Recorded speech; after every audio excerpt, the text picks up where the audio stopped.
तो सभी बच्चों को नमस्कार। तो बच्चों, मैं आशा करता हूँ कि आप सब अच्छे होंगे और अच्छे से पढ़ाई कर रहे होंगे। तो बच्चों, अपने एनाटॉमी ऑफ फ्लावरिंग प्लांट पढ़ रहे थे, जिसमें फ्लोएम कंप्लीट हो गया था ना। फ्लोएम तक अपनी बातें कंप्लीट हो गई थी। आज एक नया टॉपिक लेके आए हैं जिसका नाम है द टिश्यू सिस्टम। ठीक है, उसी के आगे दिया गया है, उसी के चैप्टर में है। तो अच्छे से समझिएगा द टिश्यू सिस्टम क्या होते हैं, टिश्यू सिस्टम कितना प्रकार का होता है, इनकी बात कर रहे हैं। ध्यान से सुनिए कि टिश्यू सिस्टम स्ट्रक्चर और लोकेशन के बेस पर 3 प्रकार का होता है। मैंने आपको बताया था पहले भी एक बार कि जो सबसे बाहर होता है, आउटर मोस्ट होता है, उसे एपिडर्मल टिश्यू सिस्टम कहते हैं। स्पेस फुलफिल करने के लिए ग्राउंड टिश्यू होता है और कंडक्शन करने के लिए वेस्कुलर टिश्यू होता है। तो वही अपने पास आज टिश्यू है। तो मैंने कहा बच्चों, टिश्यू सिस्टम स्ट्रक्चर और लोकेशन के बेस पर 3 प्रकार का होता है। पहला एपिडर्मल होता है बच्चों, ध्यान से सुनिएगा बातों को, और दूसरा मैंने कहा ग्राउंड, और तीसरा वेस्कुलर होता है। तो मैं लिखता हूँ, पहला एपिडर्मल टिश्यू सिस्टम, और दूसरा मैंने कहा ग्राउंड टिश्यू सिस्टम, और तीसरा होता है बच्चों वेस्कुलर टिश्यू सिस्टम होता है। यानी कि टिश्यू सिस्टम 3 प्रकार का होता है, जिसमें 3 टिश्यू इंक्लूड होते हैं। ध्यान से देखिएगा बच्चों, ये मैंने कहा एक ट्रांसफर सेक्शन लिया है, ठीक है, इस प्रकार से, और उसके अंदर ये एक और टिश्यू पाया जाता है, ठीक है, और इसके अंदर होता है अपने पास वेस्कुलर टिश्यू। ये वेस्कुलर टिश्यू है, सपोज दैट, ठीक है। जो सबसे बाहर की ओर टिश्यू होता है उसे एपिडर्मल टिश्यू सिस्टम कहते हैं। उसको क्या कहते हो बच्चों? एपिडर्मल टिश्यू सिस्टम कहते हैं। अब देखो, पहला है एपिडर्मल टिश्यू। ध्यान से समझिएगा बच्चों, एपिडर्मल टिश्यू के बारे में मैंने कहा कि टिश्यू सबसे बाहर की ओर है, आउटर मोस्ट टिश्यू है। तो हमने लिखा कि यह क्या है? It is outer most tissue है। प्लांट का यह आउटर मोस्ट टिश्यू है। जो बाहर होता है बच्चों, वो क्या करता है? प्रोटेक्शन देता है। क्या देता है? प्रोटेक्शन देता है। मैंने कहा कि एपिडर्मल टिश्यू सबसे बाहर होता है, outermost tissue of whole plant body. यानी कि जो कोई प्लांट है उसके सबसे बाहर जो टिश्यू होगा, जो सबसे बाहर की ओर लेयर बनाता है, जैसे एपिडर्मिस, वो एपिडर्मिस एपिडर्मल टिश्यू सिस्टम का ही पार्ट होती है। और जो सबसे बाहर होता है, ध्यान रखना, वो प्रोटेक्शन तो पक्का देगा, ठीक है, बाहर की ओर है और directly contact with external environment. अब ये बात भी समझिए कि जो सबसे बाहर होगा वो इन्वायरमेंट के साथ भी कॉन्टैक्ट में रहेगा, प्रोटेक्शन भी देगा, ठीक है। ये बातें जनरल बातें हैं। अब बात ये है कि ये जो एपिडर्मल टिश्यू सिस्टम है, ये किसका बना होता है, कौन कौन इसमें इंक्लूड है? तो मैंने लिखा कि इट इज़ कंसिस्ट ऑफ, इसमें देखो, पहला मैंने कहा कि इसमें होता है एक वैक्सी लेयर जिसे क्यूटिकल कहते हैं। क्यूटिकल क्या होती है बच्चों? एक प्रकार की वैक्सी लेयर होती है, यानी कि मोमीय परत होती है, ठीक है। दूसरा मैंने कहा इसमें एपिडर्मल कुछ सेल हो सकती है, एपिडर्मल सेल्स वगैरह हो सकती है। तीसरा एपिडर्मल कोई स्ट्रक्चर हो सकती है, लाइक स्टोमा, है ना, या फिर इसी को क्या कहते हो? स्टोमेटा, रंध्र कहते हो। 4th नंबर epidermal appendages like root hair, नाम सुना होगा आपने, रूट हेयर हो सकता है, वो भी एपिडर्मल टिश्यू सिस्टम में आते हैं। और एक नाम सुना होगा आपने, ट्राइकोम। नहीं सुना है तो अब सुन लीजिए, ट्राइकोम होता है। ये चार मिलकर क्या करते हैं, एपिडर्मल टिश्यू बनाते हैं। Cuticle, epidermal cells, epidermal structure like stomata और कुछ अपेंडिसेस हैं जो कि सरफेस पर पाए जाते हैं, जिसमें रूट हेयर है और ट्राइकोम्स हैं। ठीक है बच्चों। अब देखो 2 नंबर जो टिश्यू होता है जगह भरने के लिए, उसको कहा जाता है ground tissue. Very very important. एक होता है ग्राउंड टिश्यू, है ना, ग्राउंड टिश्यू। अब इसमें कौन कौन आता है ग्राउंड टिश्यू में?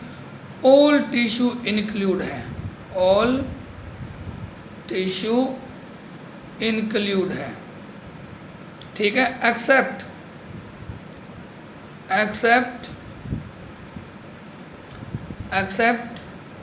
ध्यान से सुनिएगा। एक तो एपिडर्मल टिश्यू, एक तो मैंने कहा बच्चों एपिडर्मल टिश्यू नहीं आएगा, और इसके साथ साथ वैस्कुलर टिश्यू भी नहीं आएगा, वैस्कुलर टिश्यू भी नहीं आएगा।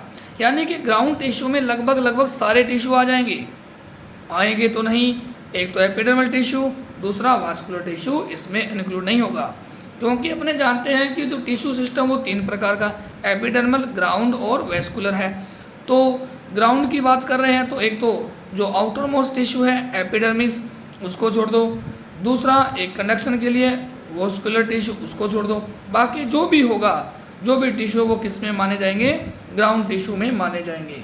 यानी कि ग्राउंड टिश्यू कंसिस्ट ऑफ किससे बना होगा बच्चों? एक तो मैंने कहा पैरेन्काइमा, इससे पैरेन्काइमा, दूसरा मैंने कहा कोलेनकाइमा, और थर्ड हो गया sclerenchyma. Ground tissue in tissue से मिलकर बना होगा, यानी कि ग्राउंड टिश्यू में पैरेन्काइमा टिश्यू होगा, कोलेनकाइमा टिश्यू होगा, या फिर कोई स्क्लेरेनकाइमा टिश्यू होगा। ठीक है, तो ये अपने पास टिश्यू सिस्टम के बारे में थोड़ा जाना। अब एक एक से अपने बारी अपने क्या करेंगे, पढ़ेंगे। सबसे पहली हेडिंग एपिडर्मल टिश्यू सिस्टम। सबसे पहले जो 1 नंबर है वो क्या है बच्चों? Epidermal tissue system. Epidermal tissue system के बारे में समझते हैं। क्या होता है एपिडर्मल टिश्यू सिस्टम? ध्यान से सुने बच्चों। मैंने कहा कि यह टिश्यू एक सिंगल लेयर ऑफ एपिडर्मिस, से बना होता है, प्लस उसमें अपेंडेजेस होंगे लाइक रूट हेयर या फिर ट्राइकोम इंक्लूड होंगे। ठीक है, मैंने कहा कि it is made up of short में लिख रहा हूँ, सिंगल लेयर ऑफ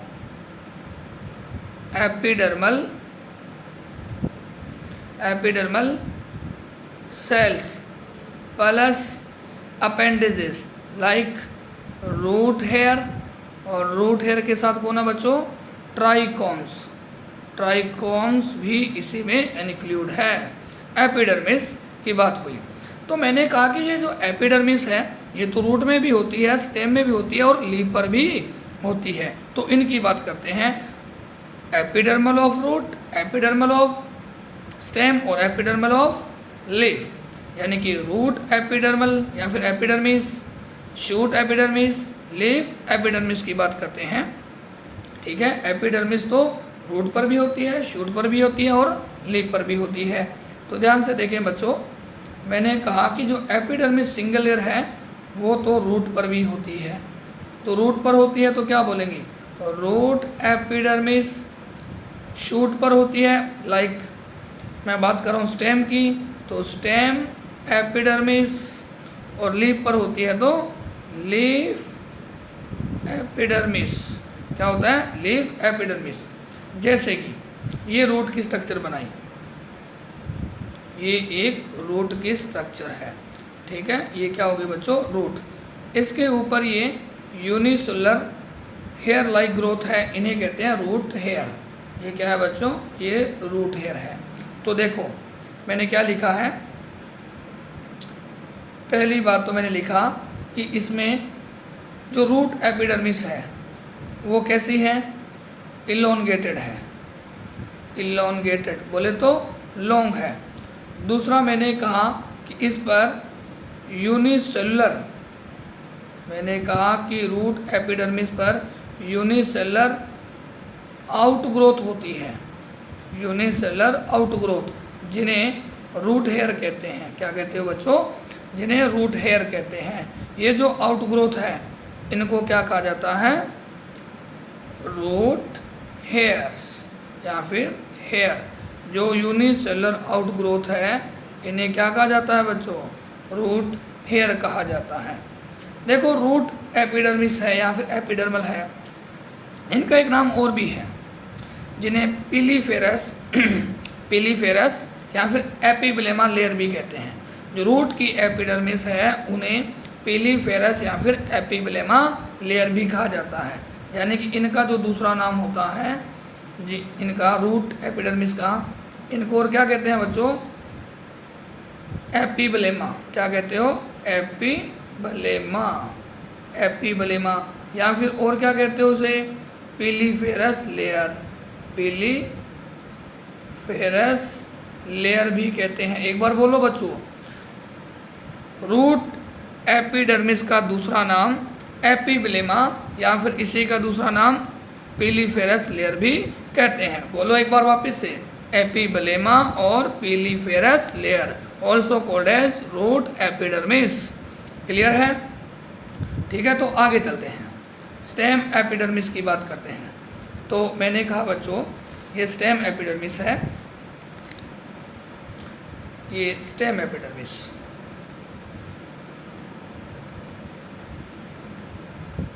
ठीक है, ये स्टेम एपिडर्मिस है। और एक लेयर ये रही इसकी, इस प्रकार से, ठीक है, इस प्रकार से ये लेयर है, ठीक है। अब देखो ये स्टेम है, स्टेम की आउटर मोस्ट लेयर है। अब इस पर क्या हो सकती है, जब ये ग्रीन स्टेम है तो इस पर एक वैक्स की लेयर हो सकती है जिसे क्यूटिकल कहते हैं। क्या कहते हो बच्चों, क्यूटिकल कहते हैं। हो सकता है कि इस पर इस प्रकार से कोई आउटग्रोथ हो जिसे ट्राइकोम कहते हैं, जिसे ट्राइकोम कहते हैं। और ये जो पोर देख रहे हो इन्हें स्टोमेटा कहते हैं। स्टोमेटा भी हो सकता है, जब स्टेम ग्रीन होता है तो स्टोमेटा होता है, जबकि जब स्टेम में सेकेंडरी ग्रोथ होना शुरू हो जाती है या फिर हो जाती है तो स्टोमेटा डिसअपियर हो जाता है और स्टोमेटा की जगह फिर बाद में आ जाते हैं लेंटिकल्स या लेंटिसेल्स, लेंटिकल्स। ये चीज़ें स्टेम पर पाई जाती है, स्टेम एपिडर्मिस का पार्ट होती है। और लीफ की बात करते हैं, जैसे कि ये कोई एक लीफ है और इसके ऊपर इस प्रकार से कोई एक वैक्सी लेयर होती है। ये क्या, इस लीफ के ऊपर एक वैक्सी लेयर है जिसे क्यूटिकल कहते हैं, जिसे क्या कहते हो बच्चों, क्यूटिकल कहते हैं। समझ आई बात आपको कि रूट एपिडर्मिस होती है, एक स्टेम एपिडर्मिस होती है और एक क्यूटिकल एक लीफ एपिडर्मिस होती है जिस पर क्यूटिकल होती है, ठीक है। और रूट एपिडर्मिस का दूसरा नाम एपिब्लेमा या फिर पिलीफेरस लेयर भी कहते हैं। अब देखो बच्चों ध्यान से समझो एक बात को ध्यान से समझो।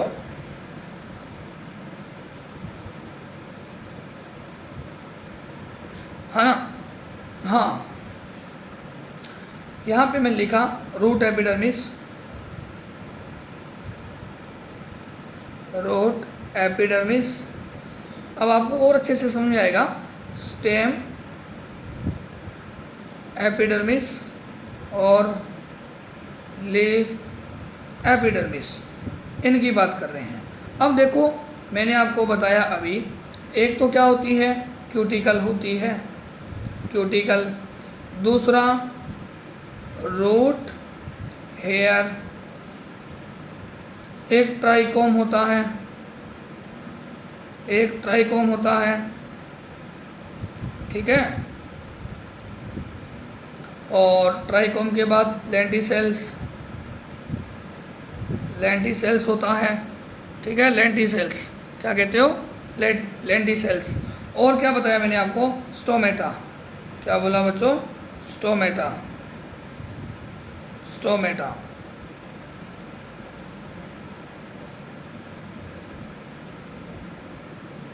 ये लिखा स्टोमेटा, ठीक है। स्टोमेटा के बारे में बात चल रही है।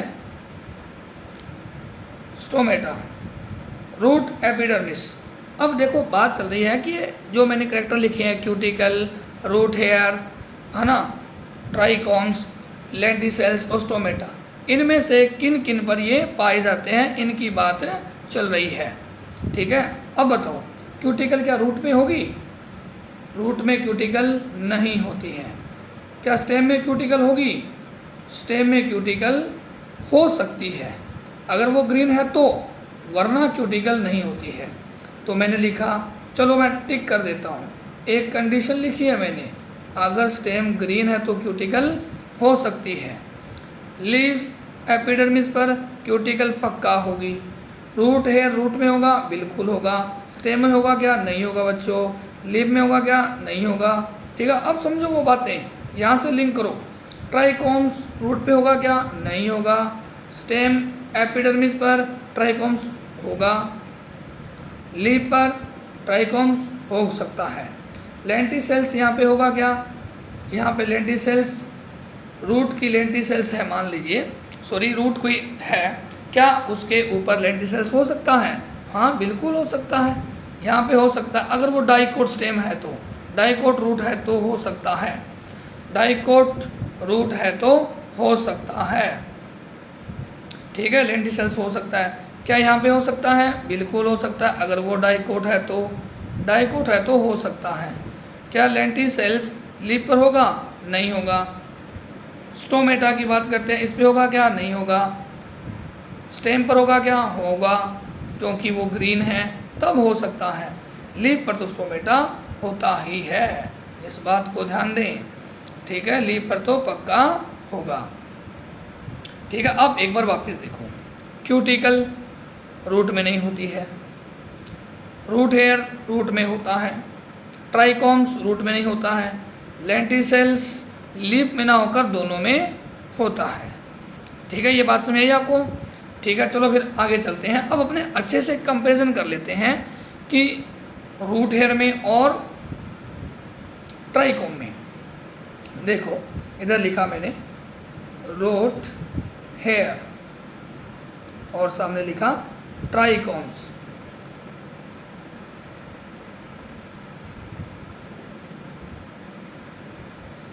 है ना। Epidermal hair of stem is known as trichomes. सुनिएगा रूट हेयर के बारे में क्या कहना चाहते हैं। रूट हेयर के बारे में, रूट हेयर होता है ना, ये यूनिसेलर होता है, अभी बताया मैंने आपको। ये कैसा होता है बच्चों? यूनिसेलर आउटग्रोथ है, ठीक है। एपिडर्मिस के ऊपर यूनिसेलर आउटग्रोथ है। दूसरी बात, ये अनब्रांच्ड होता है, अनब्रांच्ड होता है। और काम क्या करता है बच्चों? ये अब्जॉर्प्शन करता है, अब्जॉर्प्शन ऑफ वाटर। वाटर के साथ कौन भी आ जाता है? मिनरल्स भी आ जाता है, मिनरल्स भी आ जाता है। क्लियर है? अब ट्राइकोम्स की बात करते हैं। ट्राइकोम्स यूजुअली मल्टीसेलर है, यानी कि ये मैक्सिमम क्या होता है बच्चों? मल्टीसेलर होता है। कभी कभार देखा गया है कि ट्राइकोम्स यूनिसेलर भी होता है, मैक्सिमम मल्टीसेलर है ट्राइकोम्स। आगे मे बी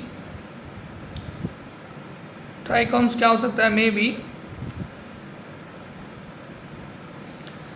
ये ब्रांच्ड हो सकता है, या फिर ये अनब्रांच्ड हो सकता है, ब्रांच्ड के साथ साथ अनब्रांच्ड हो सकता है। और क्या हो सकता है बच्चों? ये सॉफ्ट के साथ साथ स्टिफ, स्टिफ का मतलब होता है हार्ड। क्या होता है बच्चों? हार्ड होता है। या फिर ये सेक्रेटरी भी हो सकता है, सिक्रेटरी भी हो सकता है, यानी कि कुछ चीज़ों का ये सिक्रेशन भी कर सकता है। ध्यान से देखो ट्राइकोम्स के बारे में। ट्राइकोम्स मैक्सिमम या फिर मेनली क्या होता है? मल्टीसेलर होता है। है ना। कभी कभार देखा गया है कि यूनिसेलुलर भी होता है। ट्राइकोम्स में भी ब्रांच्ड, अनब्रांच्ड, सॉफ्ट, स्टिफ और क्या हो सकता है, सिक्रेटरी भी हो सकता है, यानी कुछ चीज़ों का सिक्रेशन भी कर सकता है। जैसे रूट हेयर कोई काम करता है उसको कहते हैं वाटर का अब्जॉर्प्शन।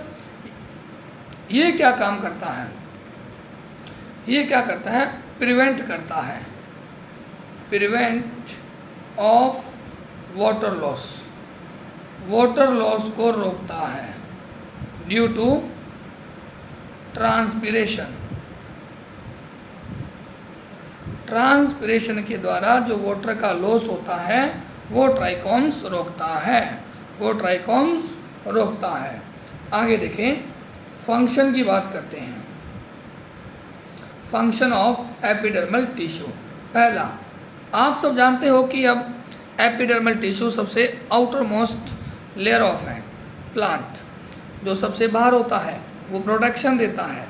तो मैंने कहा एक तो ये क्या करता है बच्चों, प्रोटेक्शन देता है। दूसरा, ये सिक्रीशन कर सकता है, सिक्रीशन भी कर सकता है।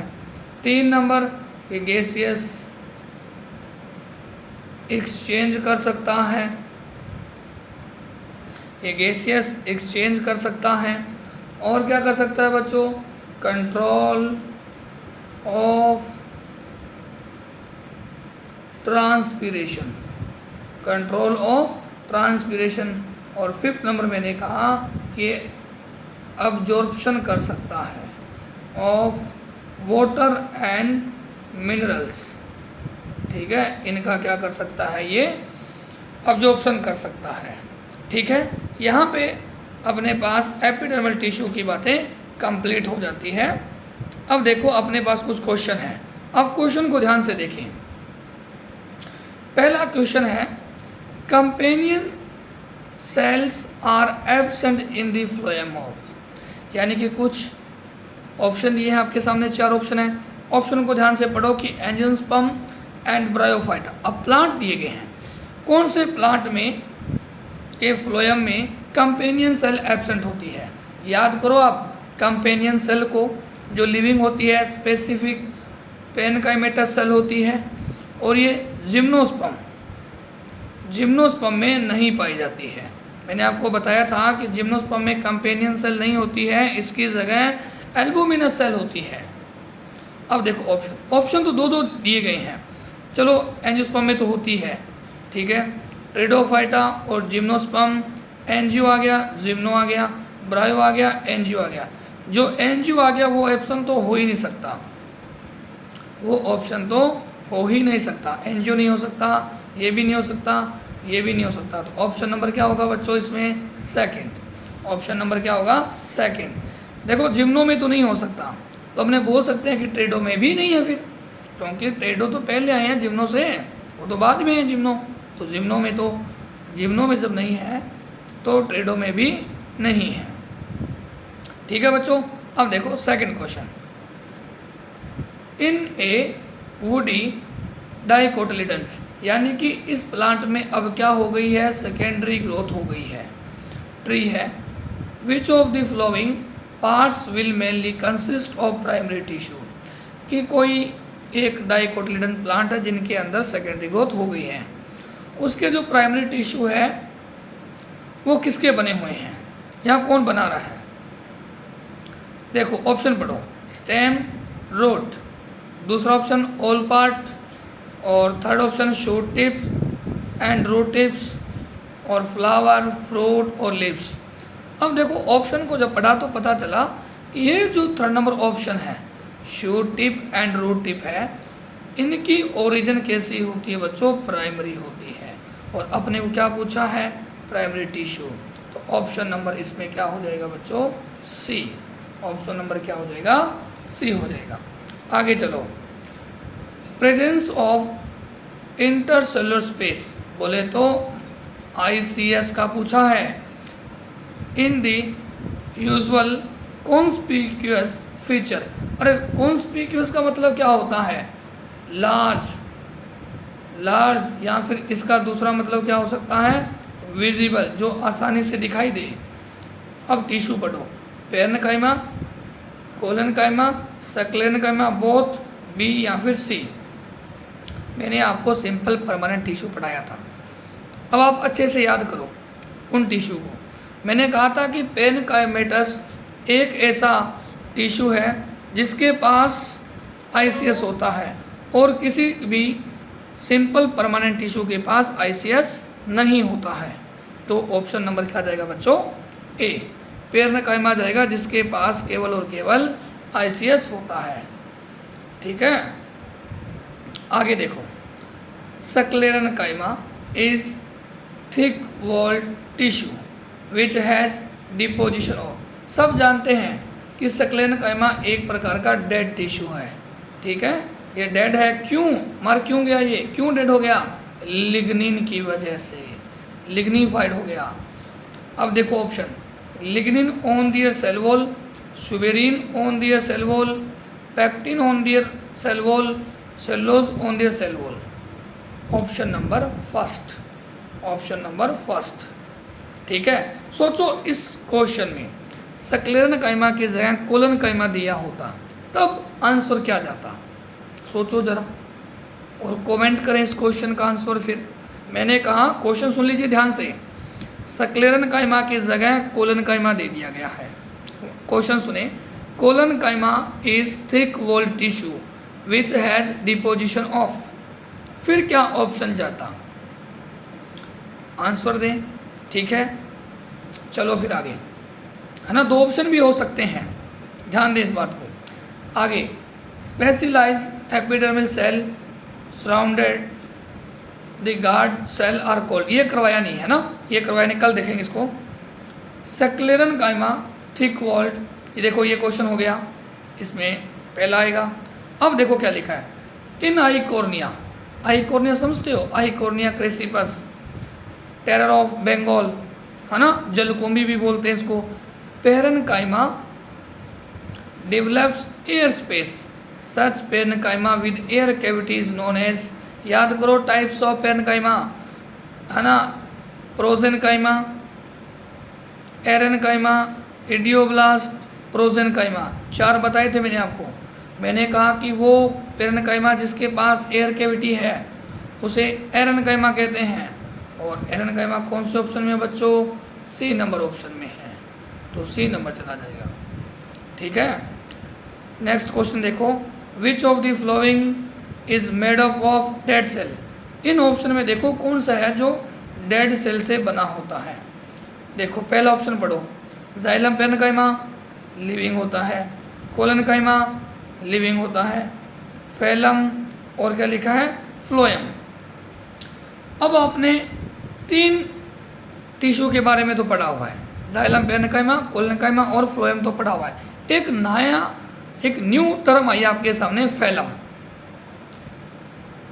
अब तीन तो आपको पता है कि लिविंग है, तो फोर्थ जो ऑप्शन है, मतलब कि ये वाला जो बच गया है, ये क्या हो जाएगा फिर अपने आप में? ये हो जाएगा बच्चों डेड। अब ये क्या हो गया है? मर गया है। ये क्यों मरा है बच्चों? सुबेरिन के कारण मर गया है, यानी कि इसके अंदर सुबेरिन का डिपोजिशन हो गया है, इसलिए ये डेड हो गया है। ठीक है, आगे देखो, tracheids differ from other tracheary elements in. Other tracheary elements किसकी बात कर रहा है? ये बात कर रहा है वेसल्स की। किसकी बात कर रहा है बच्चों? वेसल्स की। हैविंग कंपेनियन स्ट्रिप्स, नहीं। Being imperforated, lacking nucleus, being lignified. देखो दोनों के पास कंपेनियंस है, जो कैस्पेरियन स्ट्रिप्स है वो नहीं है, दोनों डेड है तो न्यूक्लियस भी नहीं होगा, दोनों डेड है, लिग्निफाइड है, और क्या बच गया ऑप्शन बी, इम्परफोरेटेड। जो वेसल्स होती है वो तो परफोरेटेड होते हैं, यानी कि उसमें चीज़ें आर पार हो जाती है, जबकि ट्रैकिड्स में आर पार नहीं होती है। जब आर पार चीज़ें नहीं हो तो ट्रैकिड्स के लिए बोला जाता है कि वो इम्परफोरेटेड है। क्लियर है? आगे देखो नया क्वेश्चन, मेस्टमेटिक सेल्स हैव, यानी कि जो विभजोतकी सेल है, मेस्टमेटिक सेल है, उनके पास क्या होता है? पहली बात तो फीचर याद करो, ये लिविंग है और तेज़ी से डिवाइड होती है। जो तेज़ी से डिवाइड होती है उनका साइज छोटा, जब साइज छोटा है तो वॉल भी क्या होगी, पतली हो जाएगी, थिन हो जाएगी। और ICS एब्सेंट। सुनो, थिक सेल वॉल नहीं, थिक सेल वॉल नहीं, थिन थिन, ऑप्शन तो सी और डी में जाएगा। लार्ज इंटरसेलुलर स्पेस नहीं, ऑप्शन नंबर डी जाएगा। थिन सेल वॉल है और इंटरसेलुलर स्पेस बोले तो ICS नहीं होता है। ठीक है, ध्यान देना। नेक्स्ट क्वेश्चन है बच्चों, permanent tissue posing a single type of cell. कौन से परमानेंट टिश्यू है जो एक ही प्रकार के सेल से बने होते हैं? A single type of cell आप सब जानते हो, simple permanent tissue. Simple permanent tissue है जो एक ही प्रकार के सेल से बने होते हैं, ऑप्शन नंबर बी। ठीक है, आगे देखो, meristem responsible for increase in girth और डायामीटर, यानी कि कौन सा मेरिस्टेम है जो प्लांट में गिर्थ को बढ़ाता है, या स्टेम है, कोई रूट है, उनकी चौड़ाई को बढ़ाता है, गिर्थ को बढ़ाता है, डायामीटर को बढ़ाता है, ये बात कर रहा है, नोट लंबाई नहीं, ऐसे ऐसे बात कर रहे हैं। तो कौन सा है? एपिकल है क्या? नहीं, ये तो लेंथ को बढ़ाता है। इंटरकेलरी है क्या? नहीं, ये भी लेंथ को बढ़ाता है मोनोकोट में। फिर बचा क्या? लेटरल मेरिस्टेम, जो ओरिजिन में कैसा होता है? सेकेंडरी, इसका मतलब ये डायमीटर को बढ़ाएगा। ऑप्शन नंबर इसमें क्या जाएगा? सी। ठीक है बच्चों, देखो बच्चों, थ्योरी पढ़ने से कुछ नहीं होगा, अपने को क्वेश्चन प्रैक्टिस भी करनी पड़ेगी, तभी जाके कॉन्सेप्ट समझ आएगा कि कैसे क्वेश्चन को डील करना है। ठीक है, क्योंकि बचपन में तो क्या पढ़ा है, कहानियाँ लिखने वाले क्वेश्चन आते थे कि चलो ठीक है, एक लाइन याद है तो बना के जोड़ के लिख देंगे, पर यहाँ पर ऐसा नहीं चलेगा। यहाँ पर कॉन्सेप्ट आना चाहिए, तब जाकर क्वेश्चन होगा। अच्छे से समझा होना चाहिए, चीज़ें याद होनी चाहिए, तब जाकर क्वेश्चन हल होगा, वरना भैया हल नहीं होगा ना। तो अच्छे से आप पढ़ाई करें और हमारे साथ जुड़े रहिएगा, और इसके बाद भी आगे चैप्टर पूरा करवाया जाएगा। ठीक है, बस आप साथ साथ हमारे चलते रहिएगा, सिलेबस पूरा होगा, डरने की बात नहीं है। कोई डाउट रह जाता है तो कमेंट करें। ठीक है बच्चों, तो आज के लिए मात्र इतना ही, बाकी बातें अगली क्लास में। जय हिंद, जय भारत।